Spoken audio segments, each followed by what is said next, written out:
Now, from CBS 4 News, this is Facing South Florida with Jim DeFede. Good morning, I'm Jim DeFede and welcome to Facing South Florida. On today's show, we will introduce you to the new and possibly last director of the Miami-Dade Police Department, Freddie Ramirez. But first, there's a lot going on here and in Washington. From impeachment to the strike in Iran, there are new trade deals that may or may not be good for us here in Florida, and we are about to kick off a congressional race that will be one of the most expensive and closely watched in the country. My first guest is in the midst of all of it, as well, that's exactly where she would want to be. Democratic Congresswoman Debbie Mucarsel-Powell represents the 26th Congressional District, which includes South Dade and parts and the entire Florida Keys. Yeah. Congresswoman, thank you very much for coming in. Good morning, Jim. How are you? So before we turn to the politics, let's talk about what's been going on in Washington, because I know there's been a lot going on in Washington.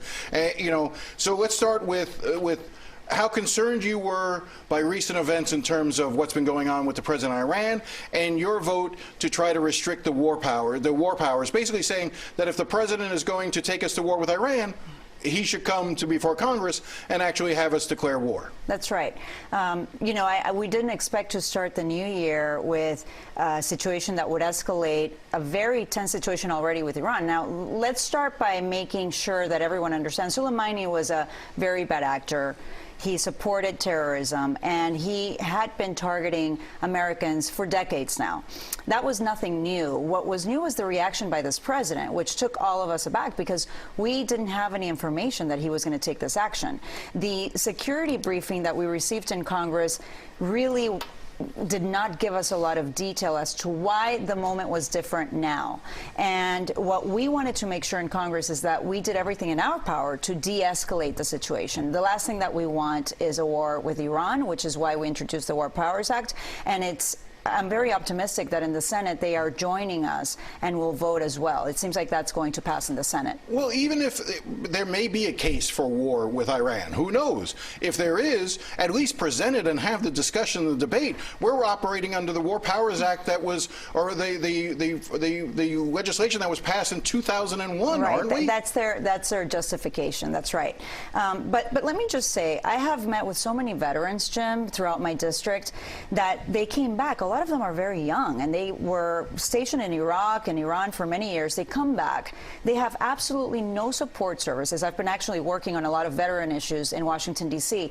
We cannot allow this next generation to go to another long, senseless war. There are a lot of things that we can do to de-escalate. And one of my main concerns was that he took action in Iraq without getting the approval of Iraq. So we need to be strategic. We need to use all diplomatic efforts, make sure that we work closely with our allies if we're going to take any action, like you said. And but it limits the power of the president. There's a law that limits the power of the president. He can't go to war without consulting Congress, and that's what this War Powers Act resolution does. There's some bipartisan support. You actually found yourself on the same side of the issue as Matt Gaetz, which it doesn't happen very often, I would imagine. That was interesting to see that he supported it as well. But, it was interesting. If you hear his speech, the reason why he voted with us on this resolution was exactly what I just said, that when you meet with veterans, you understand what they have to go through, and their families, the sacrifice of putting their lives on the line. If we're going to do that, we need to make sure that we're doing it for a reason, that there's no other choice, and we need to make sure that they have the resources to be protected, and they have to consult with Congress. Let's talk about trade for a quick second. There's a new first step trade deal with China. I'm still not sure of some of the entire terms or provisions. We don't have all the details. One of the groups of constituents that you represent are some of the fishermen, the lobster fishermen, who are in the Florida Keys, who have been hurt by the high tariffs that China has imposed on them in retaliation for the tariffs that the United States has done. I haven't seen anything that suggests that this new deal is going to help the lobster fishermen in the Florida Keys. Actually, the new deal, from what I've read and from what I've received... Because you haven't gotten it. No, we haven't gotten it. But from the news that I've been given, it actually continues to enforce the tariffs. And as you've covered, actually, Jim, this contributes millions of dollars to Monroe County economy.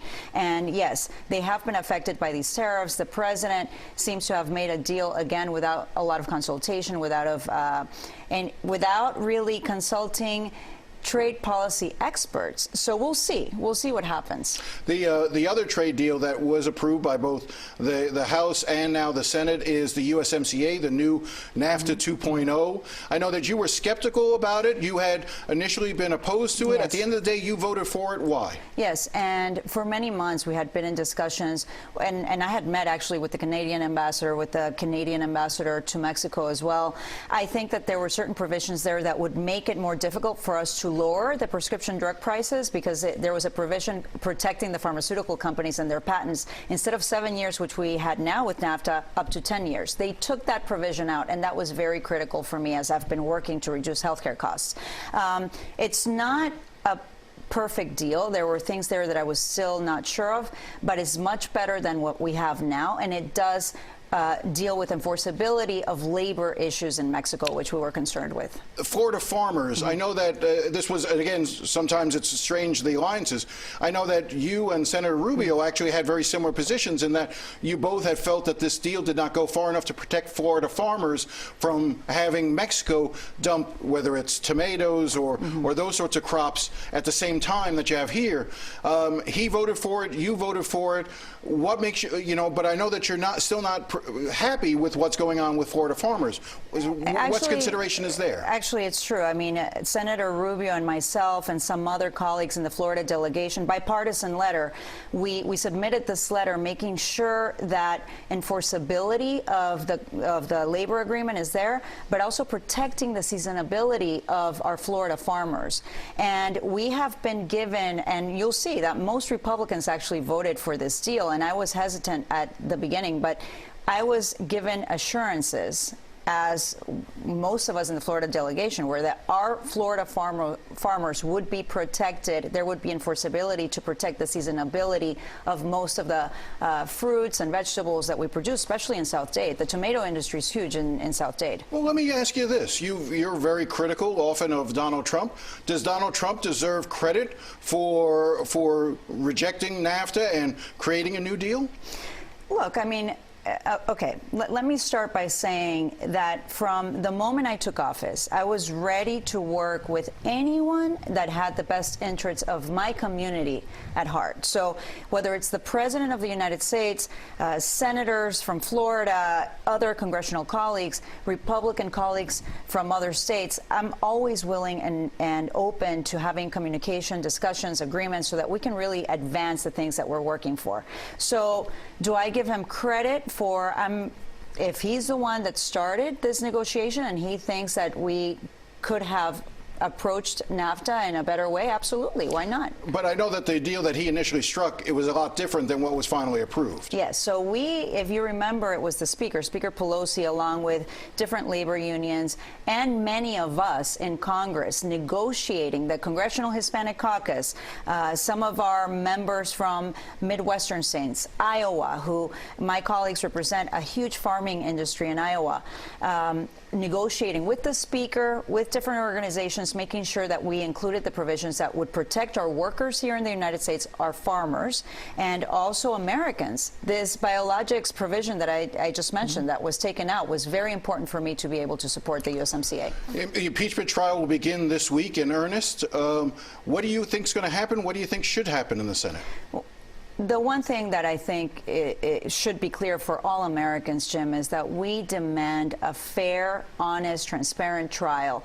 We all understand that in order to conduct a fair trial, you need to hear from witnesses. You need to review all the documentary evidence. What we've seen in the past few weeks is the evidence continues to come out that the President of the United States abused the power of his office for his own personal and political gain, actually inviting a foreign power to interfere in our elections. This is one of the highest crimes that actually calls for impeachment. The House voted for impeachment back in December. I went through many hearings, hours and hours of hearings in the Judiciary Committee.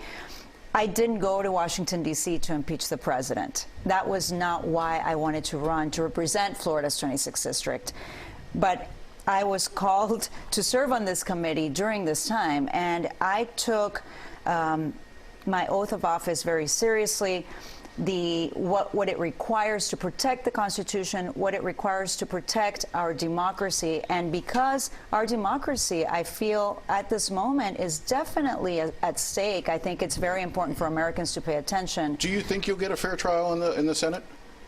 You know, I'm an optimist. I always feel like things can change, and some of my Republican senators may be moved by the latest amount of evidence that just came out.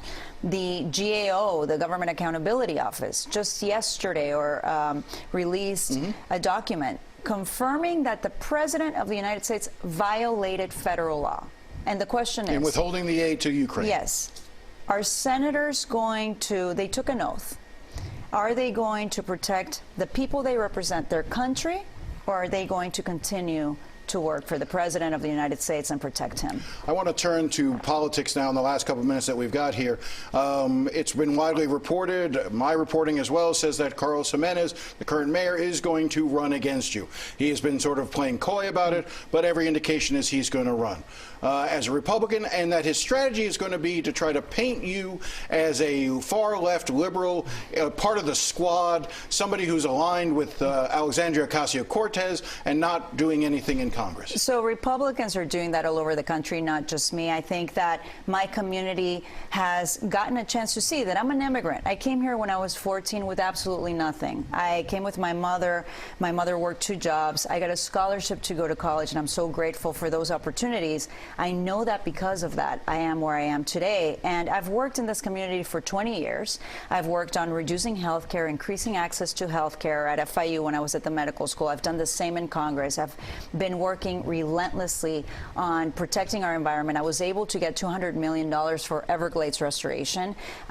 We have gotten millions and millions of dollars actually from FEMA that had been on hold before I took office. And I'm on the Transportation and Infrastructure Committee. I am actually bringing the chair, Peter DeFazio, he's an incredible chair of that committee, to talk about the transportation issues that we have in Miami-Dade County. So I will continue to be focused on working every single day I'm in D.C., every single day I'm in office.